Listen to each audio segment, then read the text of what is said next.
ایک ایسی قوم تھی جسے اللہ نے ہر نعمت سے نوازا تھا۔ ان کے علاقے میں نہ تو بھوک تھی، نہ پیاس، نہ کوئی تنگی۔ چاروں طرف باغ ہی باغ تھے، کھجور، انگور، انجیر اور نہ جانے کتنی نعمتیں۔ ندیاں بہتی تھیں، ہوائیں ٹھنڈی چلتی تھیں اور زمین سونے جیسی پیداوار تھی۔ اللہ نے انہیں امن دیا، سکون دیا اور برکت دی، مگر وقت کے ساتھ جب دولت بڑھی تو شکر کم ہوتا گیا۔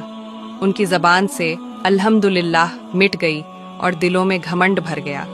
اللہ کے نبی نے انہیں نصیحت کی، اے قوم سبا، اپنے رب کی نعمتوں کا شکر ادا کرو، ورنہ وہی باغ جو آج تمہیں سایہ دے رہے ہیں کل تمہارے لیے عذاب بن جائیں گے۔ مگر انہوں نے کہا، ہم تو محنت سے کھاتے ہیں، یہ سب ہماری کوشش کا پھل ہے، اس میں رب کا کیا کرم۔ بس پھر کیا تھا، اللہ کا حکم ہوا، برکتیں چھننے لگیں۔ جن ندیوں میں پانی لہراتا تھا وہ سوکھ گئیں، جن باغوں میں پھل لٹکتے تھے وہاں کانٹے اگ آئے۔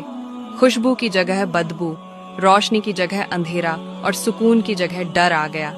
وہ لوگ جو کبھی دولت میں ڈوبے تھے آج ٹکڑوں پر لڑنے لگے۔ جن راستوں پر کبھی امن تھا وہاں لٹیرے بس گئے اور وہ قوم مٹ گئی جیسے وہ کبھی تھی ہی نہیں۔ میرے پیارے بھائیوں، نعمتیں ہمیشہ رہتی نہیں، شکر کرنے والوں پر بڑھتی ہیں، مگر ناشکرے لوگوں سے چھن جاتی ہیں۔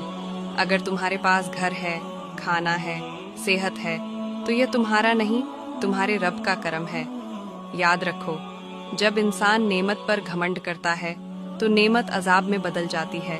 اس لیے ہر حال میں الحمدللہ کہنا مت بھولو، کیونکہ اللہ ہر شے پر قادر ہے۔